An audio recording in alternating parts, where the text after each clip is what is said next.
start recording. Ready? Good. Okay. It's a mimer of the Lubavitcher Rebbe in Yud Aleph Nisan Tov Shin Lamed Aleph. Byom Ashtai Asar Yom Nasi Livnei Asher, when the tabernacle was inaugurated in the desert for the first time, the Jewish people had a holy temple. It was a movable temple, Aseli Mikdash. It was a movable temple. It was the tabernacle. It was finished. Finished building on the first day of Nisan, and every day thereafter, each one of the tribes brought his inauguration sacrifices. On the 11th day, they brought Asher. And the 11th day of Nisan was when Asher brought. Also, the 11th day of Nisan was the birthday of the Lubavitcher Rebbe. Ve'isa b'midrash, it says in the midrash, kol shvatim, all of the tribes, l'shem ge'ulatan shel Yisrael, l'shem shivchan, nikru ushmotam. Each one of the tribes is called on the name of the redemption of the Jewish people and their own praise. Their own praise. What does it mean, redemption of the Jewish people? The Jewish people were created in order to fix the world up. When Adam was created, the world was fixed, even though not 100%, but was 100% ready to be fixed. And Adam did not fix it up. Adam says he was born in, it says Gan Eden. The world was Gan Eden. What is Gan Eden? Gan Eden means what we call heaven. In heaven, everybody understands the truth. Yet everybody understands the truth. But you can't do anything. In this physical world, you can do, but you don't understand anything. When Adam was created, he both could do and could understand. He was alive and the world was Gan Eden. He could serve God, which you can't do after you die, and he saw the truth, which you can't do after you're born. What is the truth? That God is creating everything, and everything has an amazing purpose, and that this world is higher than the upper worlds. That's why God created it, and he creates it all the time. And he creates it for a purpose, and the only one that can fulfill this purpose is man. And Adam saw this, but for some reason, which we are not going to go into now, Adam did not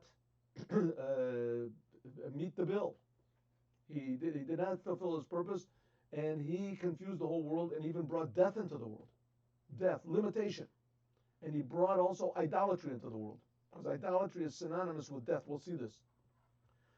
And the reason that the Jews are here is in order to fix this up.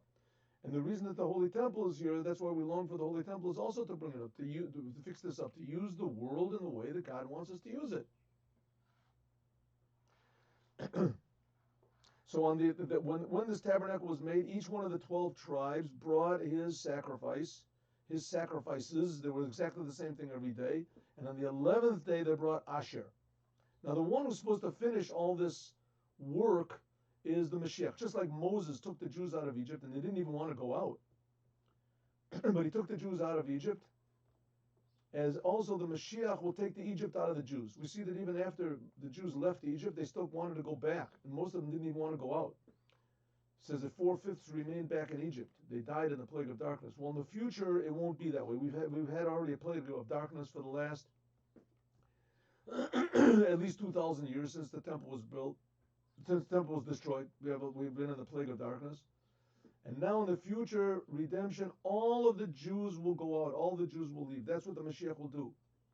He will convince everyone. And that's what it means that the tribes were called on the name of the redemption of the Jewish people, on the arrival of the Mashiach, who will change everyone's priorities and everyone's, what I want to call it, consciousness, awareness, and goal. Most of all, it will change everybody's sense of responsibility. And people will start to feel responsible to the creator of the universe, to feel how good God is.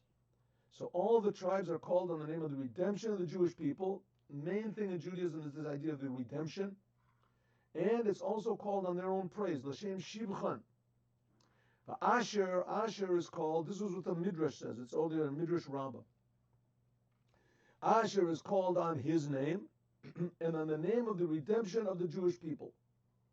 Kamo the Tema, like it says, Va'ishru etchem kol agoyim, that all the non-Jews will verify, Ki tiyu atem eretz chayfetz, because you will be a desirous land, Omar Hashem Tzavaos. The Jewish people, there will be like a desirous land, like everything grows from the land. and also the idea of Judaism, the Eretz Israel. It'll be a place people will go and they'll know that there's God. People will go and they'll know that there's a creator, that we are creations, and that the whole world is being created from God's love. Everyone will go to the land of Israel and they'll see the Jewish people, they'll feel it and they'll know it. Well, L'Shem Shivchan, and also because of their own. So, first of all, the redemption of the Jewish people, when God will reveal to the whole world how special the Jews are. That's what Asher is called, because it says Ishru Eschem, that the non-Jews will verify. V'Shem Shivchan, and also because of their own praise. The tribe of Asher, in addition to what God is going to do to them, is what they do. What do they do? Like it says, Asher Ha'am Shekachalo, Asher Ha'am Shashem Elokav. Happy is the people. Asher means to be happy. Namely, what? That we choose God. And Ishur Shel Yisrael Ela Shebachru B'Kodesh Baruch Hu. But they, the verification and the joy of the Jewish people is that they chose God. Liot Lahem Le'Elokim, that God should be their God. This is what the mind is going to revolve around. This sentence over here. What does it mean that we choose God? HaKodesh Baruch Hu Bachar B'Hem, and God also chose us. Lios Lo La'am Segula. And we should be for Him a chosen people. There it says in the Bible, it's Parshas Ra'eh. It says that Hashem chose us, Lefichach, therefore. Kashabon Nasi Asher, when Asher came to sacrifice, Hikriv Korban Al Shem Bechira, that he chose because of the choice, Shabachar HaKodesh Baruch Hu, that God chose the Jewish people from all the nations. And the Rebbe is going to say, hey, wait a minute. This is the continuation of the Midrash. 1 second, we just finished saying that the greatness of Asher was that they chose God. And now it says, no, that when they sacrificed their sacrifice, it was because God chose them. Mikol was from all the nations. Well, we'll see. Kamodatema, like it says, Ubachar Hashem, that to you chose God, Liyos Lo La'am Segula, God chose you to be a chosen people. But 1 second, we said before that the main thing of Asher was that they chose God, not that God chose them. Let's see what this means. We have to understand that in the beginning, Omer, it says the Ishush Yisrael, that the main thing of the Jews is Shabachru B'Kodesh Baruch Hu, that they chose God. And it says that God chose them. This is Lechiora Davar Nosaf.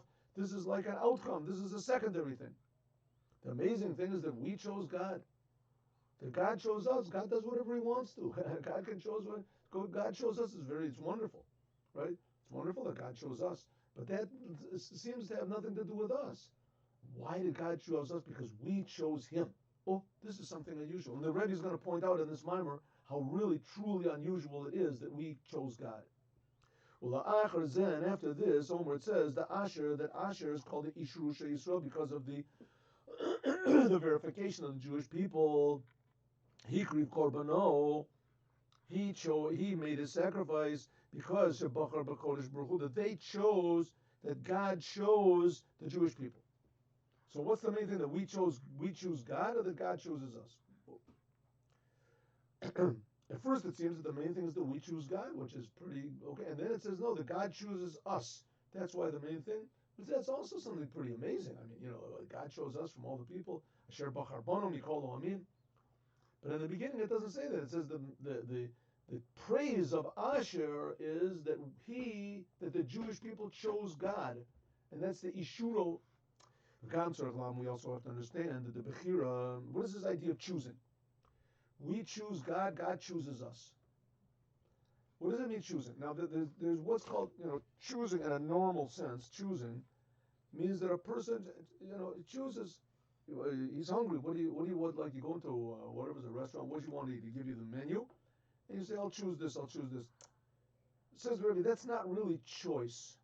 That's not really choice. That's, let's say, making a decision. Really choosing something really means to choose, means there's two things that are really equal for some reason or other. And then it doesn't really make that much difference which one you choose. I'll choose this one. I'll choose this one. It's not that, somebody wins the race. We say if someone wins the race, they run the fastest because you ran the race the fastest as you won, so we're going to choose you to get the prize. That doesn't make sense. You don't choose a person because he's got good qualities. A person has good qualities, you earn them. A person is chosen, right? Okay, everyone raise your hands. Okay, I choose you. Right? The teacher is supposed to be, they have the teacher's pet. Teacher's pet, right? He always chooses him. It's not really choosing. Why do you always choose him? Because he's the smartest. That's not really called choosing. That's called he's the teacher's pet. Right? He's got a reason. When it says that God chose the Jewish people chose God, choosing usually means that there's no real logical reason one over the other. You just choose. This is the one I choose. You flip a coin. I flip a coin. I choose. I don't know which one to choose. I can't figure out which one to choose, so I'll flip a coin, right? No, don't flip a coin. Choose. I got nothing to choose. Okay, good. I'll pick you. Close your eyes and choose a person, right?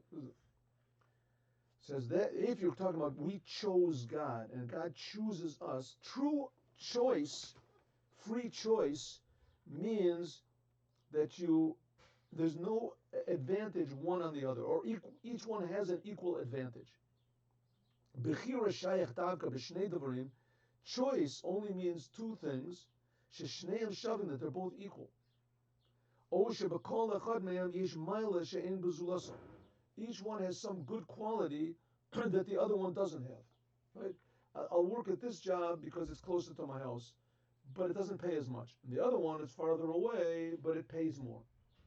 So which one should I choose? Right then, there's already a choice. He's got to make a decision, a choice.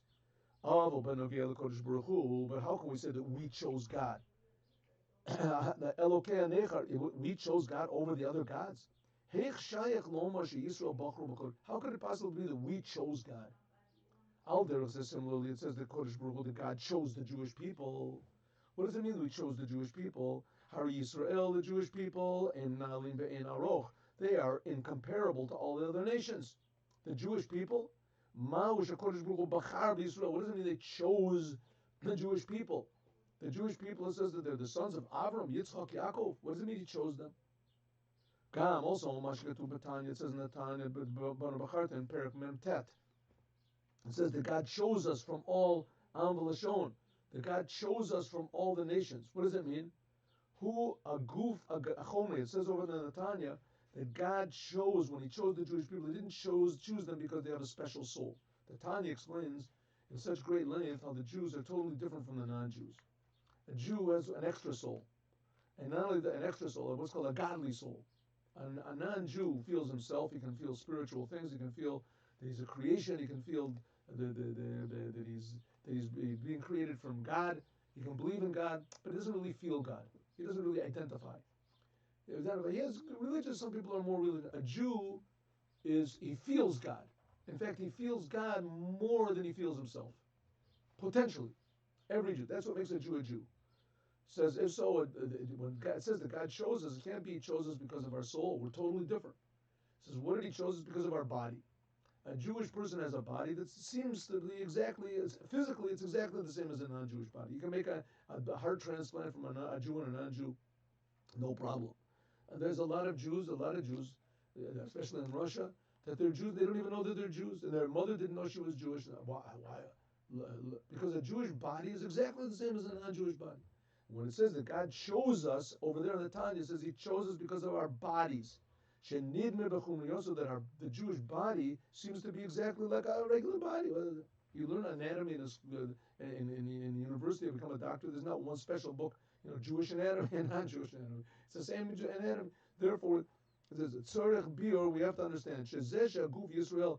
That which it says that a body of a Jew's physical body, nidme. It seems externally like the bodies of a non-Jew. The fact of the matter is a Jewish body is different. Why? Because a Jew, when he does a commandment, so it does something. He does a physical commandment. It has a different reaction, a different effect on himself and on the whole world. It says it draws down godliness when a Jew does a commandment. A non-Jew does a commandment that doesn't do anything. It has no effect. It could maybe give him a personal benefit. That the Rambam says a non-Jew can do the commandments. If he wants to get some sort of a benefit from it, he can do it. A commandment. But it's not this. The Jewish body is different from the non-Jewish body in that aspect. It says, yeah, but externally it's the same. It's externally the same. Ein Zer Bir doesn't seem to really explain why God chose the Jews. It says the choice just because externally they look the same. That's called choosing. Let's go into the second paragraph. Yuvan said we're going to explain this with a mashal. It says, Chelki Hashem Omer Nafshi. It says, it's a pasuk in Eicha. Just 1 minute, I just want to close the door over here. I hope this is long enough. 1 minute. Oh. Okay, good. We say this in Eicha, on Tisha B'Av. Chelki Hashem Omer Nafshi. My soul says that God is my portion. Isa b'midrash, it says on the midrash, what does it mean that my soul is my portion? What does this mean? Mashal l'melech shenichnas l'medina. It's like a king that went into a country. Everyone was there waiting for him. The king comes in, amazing entourage, trumpets are blowing, and there's these horses and chariots, and everybody's just amazed. Here comes the king. Hayu imo duchasin ve'ofrachim ve'istar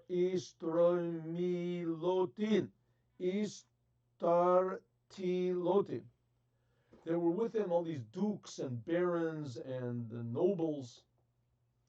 Chad Omer, one person says, Ana nasiv duchsin. I choose this duchsin. I like the duke, right? I'm going to get him with this duke here. One says, Ana nasiv ifrachin. Says, no, I like this baron. There's a baron over there, and I'm going to try to find favor in his eyes. I like him. Logabi to me. V'chad omar ana nasiv istartilotin. I will take one of these other nobles. That's there. Loosely translating this. By these people, I think I know somebody that maybe can get me in with this noble, with this duke, with this baron. There was one smart person, clever person, the Sham there. But Omar, he said, Ana nasiv malka. I picked the king. The kulu mischalfin, all of them change, or malka ena mischalif. And the king does not change. The dukes, the barons, the nobles, here today, gone tomorrow. The king is there forever. That's it. The king is there forever. This we're talking about now and before, who knows, Napoleon or whatever it is. Kings last forever. That's what a king is supposed to be.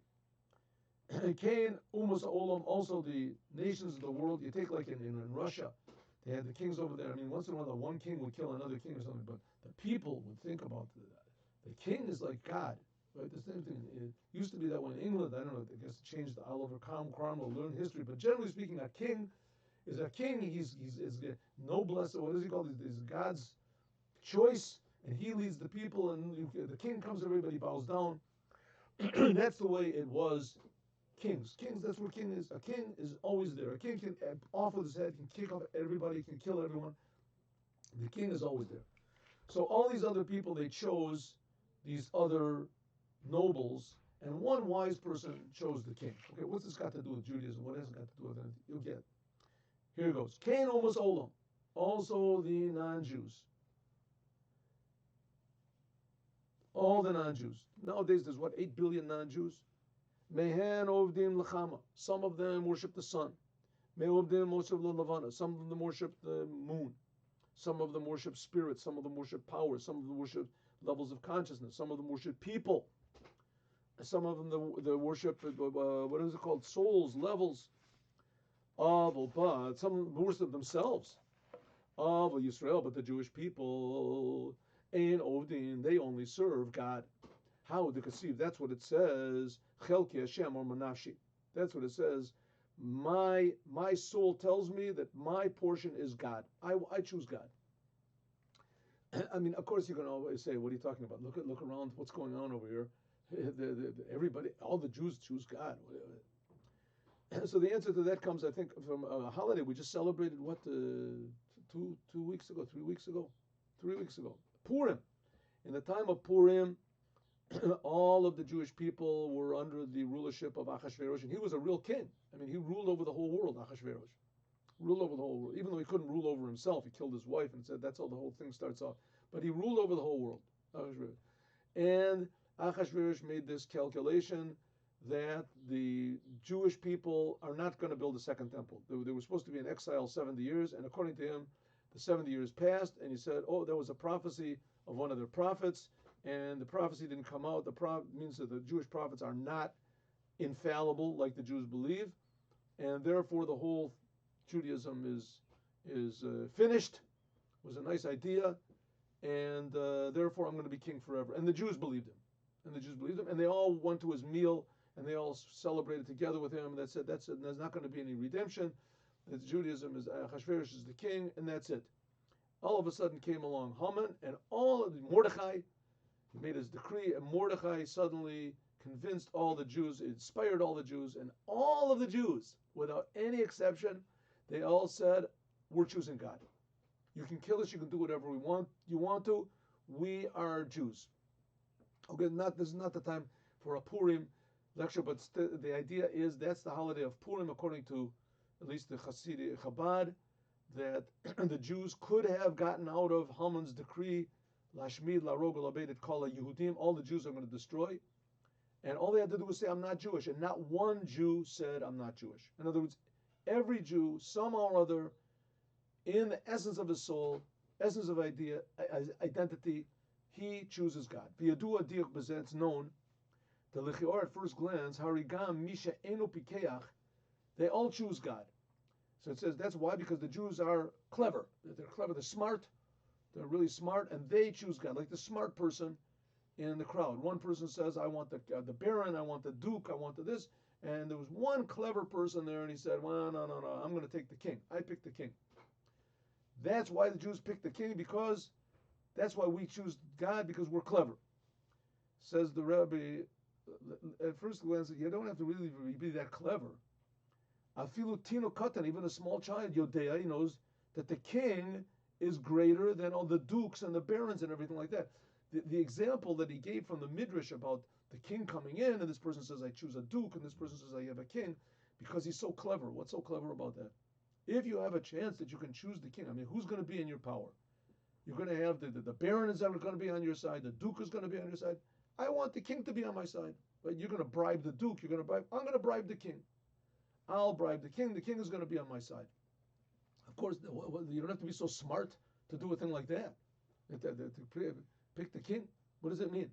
Maybe you can say, listen, the king, it's very hard to bribe the king.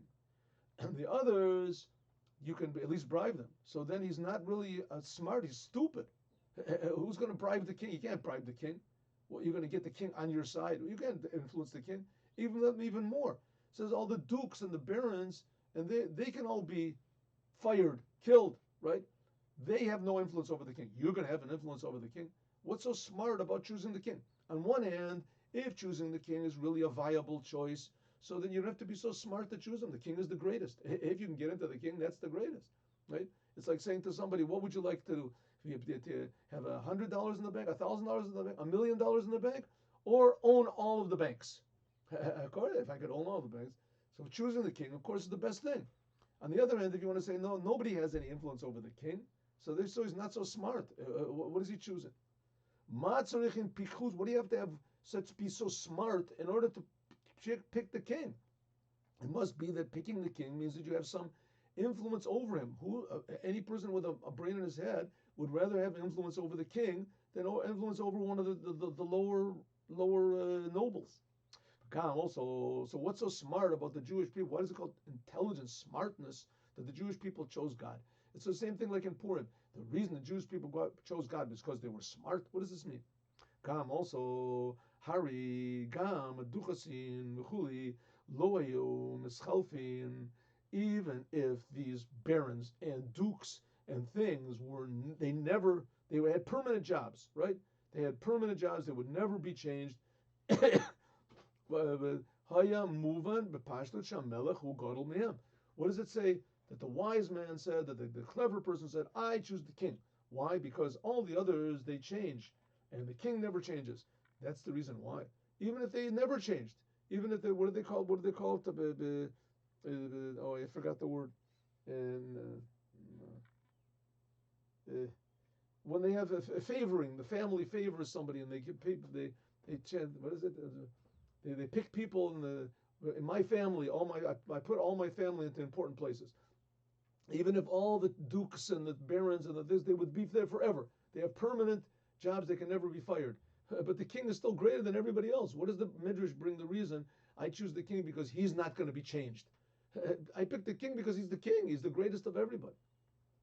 Okay, now the Rebbe is asking these questions not to show that there was something wrong with the Midrash, to show that we don't exactly understand the depth of what's going on. We don't understand the immensity of this example, this metaphor that's being given with the king. We're going to see and how it really applies, how practical it is to us.